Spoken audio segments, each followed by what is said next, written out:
boy floats out of his chair in the middle of a restaurant. His mother quickly pins the chair down with her leg before anyone can understand what they're seeing. This is Kim Bong-seok. Every time he feels something strongly, like fear, excitement, love, his body mass drops and he rises off the ground like a balloon with no string. His mother, Mi-hyun, has spent years learning to catch him. She moved them to a new city, rented an empty warehouse just to practice, padded his entire bedroom in foam. Every morning, she packs his school bag with dead weights. A whole childhood built around one rule: stay heavy, stay invisible.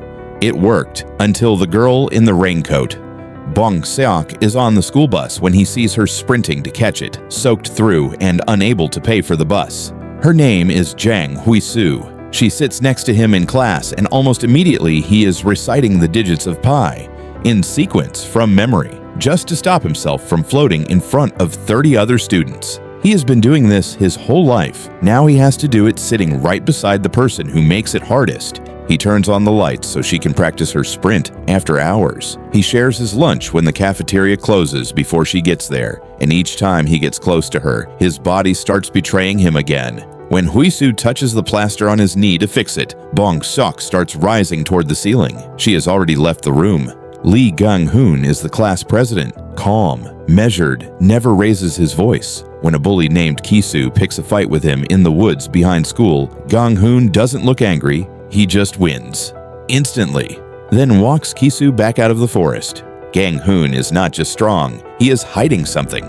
The three of them, Bong-seok, Hui-soo, Gang-hoon, are circling each other in the same hallways, each carrying the same weight, none of them ready to say it out loud. Hui-soo follows Bong-seok to the gym, catches him floating, and does not panic. She helps him back down, walks him home, and sees the padded room his mother built around his secret. Later, when she realizes his feelings are the reason he keeps floating, she gives him a heavy weight to hold, and admits she likes him too.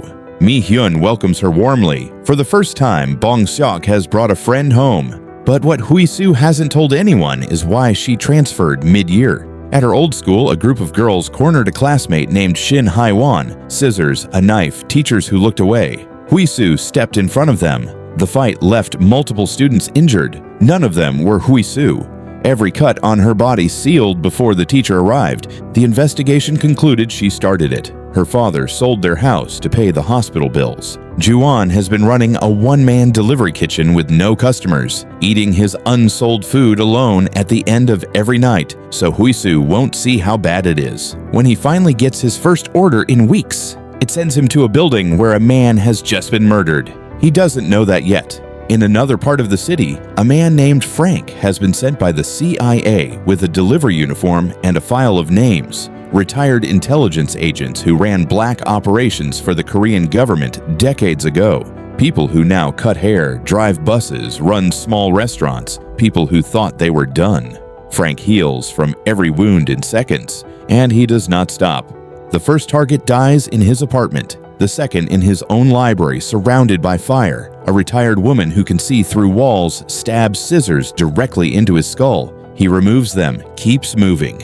One of the names on that list drives Bong-seok's school bus every morning. John Guido can push electric current through his hands. He used to be a government agent, then a beloved children's TV superhero called Bungaman, until a torn glove caused an accidental surge on stage, and children ran screaming. He lost the job that week. Rejection letters piled up for months. His father talked him back from the edge. He got the bus job by accident, saw a stalled engine on the street, jump-started it with his bare hands, and the owner hired him on the spot. He was the happiest he'd ever been, until Frank killed his father. He gets back in the bus the next day anyway. Meanwhile, Bong-seok leaves his phone behind in the gym while Hui-soo trains. When the battery dies, panic hits him. His mother has one rule: never let the phone turn off. So Bong-seok rushes home, but Frank is already at Mi-hyun's restaurant. She recognizes him the moment he walks through the door. Same delivery uniform, same van she spotted in the murder reports. She texts Bong-seok, "Don't come home." Then she hides a gun under her apron and goes to take his order. She cooks for a killer without letting him know she has recognized him.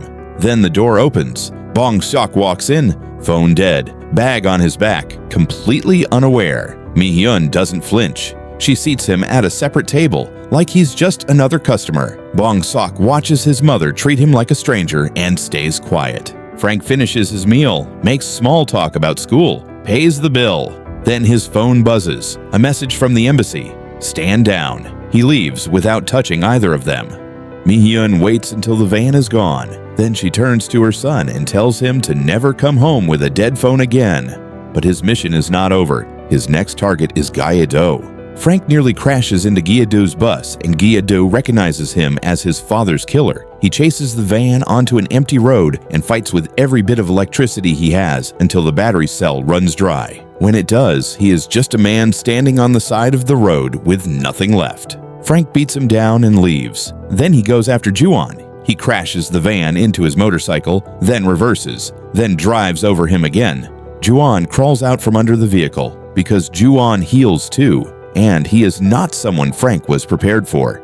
Two men who cannot be killed, on the side of the road trading punches until one of them finally breaks. Ju-won doesn't break. When it's over, he sets Frank's van on fire and walks back to his restaurant. His shirt is soaked in blood. His wounds are already sealed. If you've ever kept going just to make sure someone else didn't have to, subscribe. It snows the night Huisu stands outside Bong-seok's window and confesses. She places a heavy stone in his lap before saying it, because even now, his feelings could carry him away.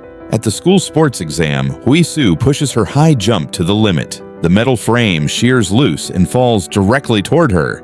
Bong-seok moves, but he's carrying too much weight. For the first time in his life, being grounded is what costs him.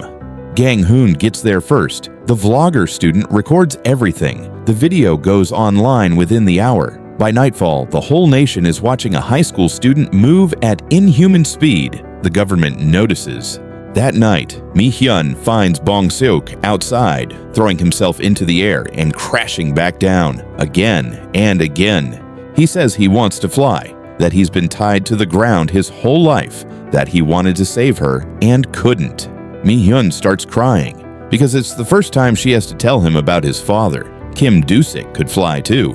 He was the best field agent in the service. Mi-hyun was assigned to get close to him, make him fall in love, extract his secret. She didn't plan to fall in love herself. The first time he showed her who he really was, he was floating outside her 5th floor office window at midnight, holding a box of donuts. She opened the window. He handed her the food, then flew back out through the window. He had known she was spying on him from the beginning. He chose her anyway, because he had watched her disobey orders to let innocent people escape.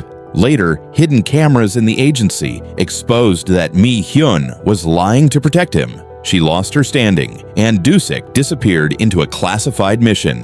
When he finally came back to Mi-hyun, agents were already waiting. Mi-hyun raised Bong-seok alone, padded the walls, packed the bags. She never told her son because she was afraid he would want to become his father. She was right. Ju-won didn't always run a small delivery kitchen. Years earlier, he worked for a casino owner, the kind of job where loyalty was measured by how much damage you could absorb. When a mob boss took over the casino and refused to leave, Ju-won walked in alone. He fought every man in the room, and when the boss still wouldn't move, Ju-won picked up a knife and stabbed it into his own stomach, just to show him what he was dealing with. The boss left. What Ju-won didn't know was that his own boss had already cut a deal with the enemy. His assistant Minky arranged everything. They drugged him at a party, tied him to a car seat, and pushed the vehicle into a river. Ju-won broke his own thumb to slip the handcuffs, swam out, walked straight back to the casino. He ended up alone in a cheap motel, making rent by stepping in front of cars. Then the coffee deliveries started. Ji-hee came on a scooter, left the order at the door, never stayed long. Ju-won called back 3 times before she was the one who showed up. He offered to pay her just to sit and talk. She stayed. When drunk guests cornered her at the motel one night, he smashed straight through the wall to reach her. When gangsters came for him in the street, Ji-hee pulled up on her scooter and shouted to the entire block that she was his girlfriend. He climbed on without a word. They got married. Huisu was born. And when Ji-hee died in a road accident 4 years later, the last thing she saw was her daughter's cuts already closing. She smiled. The NIS is already tracking Gang-hoon's video. The school is not what any of them thought it was. And the people hunting children like them are not finished. Subscribe, because neither are we.